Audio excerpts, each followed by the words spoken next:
안녕하세요, 피톨로지 아주라입니다. 안녕하세요, 약사 정준입니다. 보충제보다는 아직 소식의 효과가 더 확실합니다. 재활용해서 아껴 쓰고 다시 쓴다 뭐 이런 개념입니다. 더 건강해집니다.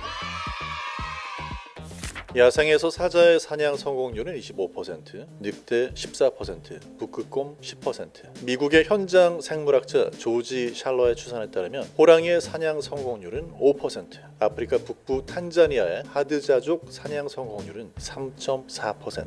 배달은 시키면 100% 오지만 30만 년 인류 역사상 우리는 이런 형편없는 사냥 성공률로 버텨야 됐죠. 지금이야 간헐적 단식이라는 이름이 붙었지만 인류 역사 대부분의 식사 형태는 간헐적 단식이었다고 보는 게 맞는 것 같아요.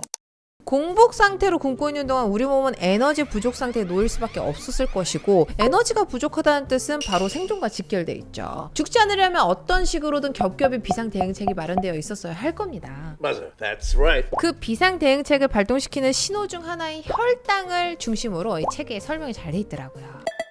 근데 일단 단식이 효과를 내려면요, 공복을 유지하는 동안에 혈당이 낮게 유지돼야 돼요. 혈당이 낮은 채로 있어야 지방을 에너지원으로 쓰고, 그리고 인슐린 민감도를 아주 높게 유지할 수 있기 때문입니다. 인슐린이 뭐죠? 포도당이라는 게 우리 세포의 에너지원이죠. 우리가 피 속에 당이 많이 돌아다녀도 그게 세포 속으로 들어갈 수가 없습니다. 빗장이 걸려 있어요. 문을 안 열어줘요. 당분이 세포 속으로 들어가게 문을 열어주는 역할을 하는 호르몬이 필요하거든요. 이 열쇠의 역할을 수행하는 호르몬이 바로 인슐린입니다. 근데 얘가 왜 민감도를 유지해야 되는 거죠? 우리가 계속 먹잖아요. 그럼 당도 많이 들어오겠죠. 그러면 배부른 세포는 이제 그만 하고 인슐린 말을 잘 안 듣게 됩니다. 근데 그걸 인슐린 저항성이 생겼다, 또는 인슐린 민감도가 낮아졌다, 이렇게 얘기할 수 있겠죠. 우리가 서로 소통을 잘해야 하는데 말도 안 듣고 반응도 잘 안 해요. 그런 상태가 고착화되면은 정작 필요할 때도 빗장을 걸어 잠근 세포가 피 속에 당을 쓰지 못하게 만들고, 또 세포한테 가야 될 피 속의 고농도의 포도당이 몸 여기저기에 상처를 냅니다. 그래서 망막이 손상되고 신장이 손상되고 신경계에 문제가 생기고 하는 그런 당뇨병, 합병증이 생겨나는 거죠. 이에 더해서 지방 세포도 지방을 잘 못 저장합니다. 자, 그럼 살이 안 찌는 거 아니냐고요? 아이고, 그럴 리가요. 살은 찌긴 찌는데 피하 지방으로 가야 될 지방이 근육으로 가가지고 마블링을 만들고, 또 내장 지방으로 가고, 이렇게 하면서 더 나쁜 결과를 초래합니다. 그러니까 만성 염증은 증가하고 건강은 점점 나빠지는 거죠. 혈당을 낮게 유지하는 시간을 늘리는 게 관건이군요. 맞아. 물론 식사를 한다고 바로 혈당치가 상승하지는 않습니다. 위장관을 따라서 이제 잘게 쪼개져 가지고 들어오는 시간이 필요해요. 그래서 보통 식후 15분 정도가 지나면은 이제 그제서야 혈당이 오르기 시작을 합니다. 4시간이 지나면서부터는 인슐린 분비가 줄어들고 배가 고파요. 그렇다고 실제로 혈당이 저혈당까지 떨어지는 건 아닌데 뇌가 짜증을 냅니다. 그런데 몸이 피 속의 당, 즉 포도당만 에너지로 쓰는 게 아니고요, 지방을 잘 쓰는 몸으로 길들여야 돼요. 다만 그럴 일이 없는 게 문제죠. 지방을 안 써도 음식이 또 들어오거든요. 그래서 배고프다고 바로 반응하면 안 되고요, 조금 굶고 기다려줘야지 현명한 선택입니다. 그렇게 해야지 몸이 지방을 사용하는 쪽으로 길이 드는 거죠.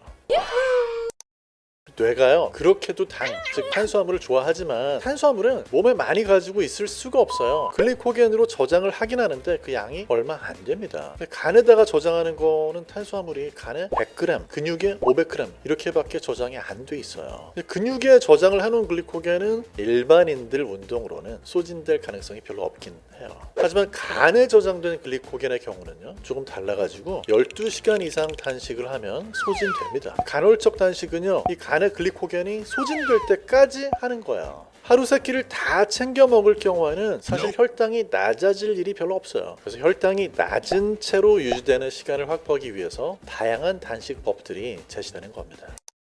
근데 배가 고프면 이게 너무 힘들어요. 그럴 수 있죠. 그 또한 지나갑니다. 이 BDNF라고 하는 물질 때문인데요, 뇌율의 신경 영양인자를 말합니다. 배가 고프면은요, 먹이를 찾아야 하니까 머리를 더 빨리 돌려야 돼요. 그러니까 신경을 성장시키는 영양인자가 뇌에서 더 많이 만들어지는 거예요. 그런 이유로 간헐적 단식을 하면 처음 1-2주 동안에는 짜증이 잦아지고 힘들지만 적응하면서 조금씩 좋아지는 게 느껴집니다. 이 스트레스에 적응하면서 뇌율의 신경 영양인자가 증가한다는 걸 우리 몸으로 느끼는 셈이죠.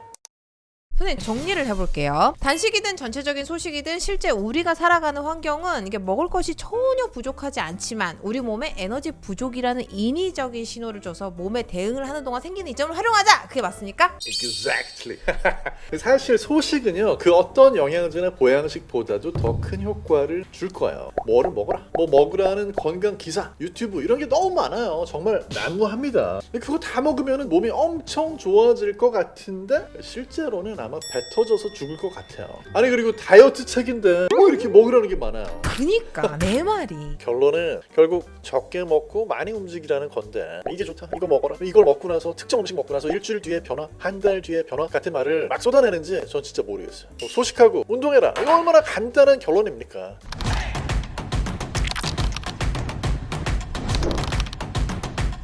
그러고 보니 약사는 이제 완전 소식파로 들어서신 것 같아요. 네, 전 만족하고 있습니다. 뭐 앞으로도 이렇게 살 거예요. 3자 407 때까지 운동하면서. 제가 약사님하고 적당히 친분만 있고 이런 내적 친밀감이 생기기 전에 뵀을 때는 진짜 많이 드시는 분이셨거든요. 이게 푸드 파이터라고 불렸어요. 제가 사실 푸드라이터다 보니까 먹는 걸 워낙 좋아했죠. 이게 먹어보고 이야기하는 거하고 먹어보지 않고 얘기하는 건 전혀 다르거든요. 맞아요. 사실 지금도 안 먹는 거 아니에요. 먹고 나서 지나치게 먹었다 싶을 때는 그 다음 끼니를 건너뛰거나 아니면 가볍게 먹거나 하는 거죠. 어쩌다가 이렇게 소식파로 변절을 하시게 되신 거예요? 몸이 견디지 못해서. 이게 성장기에는 먹으면은 이게 성장했으니까 오케이예요. 하지만 성장이 멈춘 중년한테는 과식은 불필요할 뿐만 아니라 해롭습니다.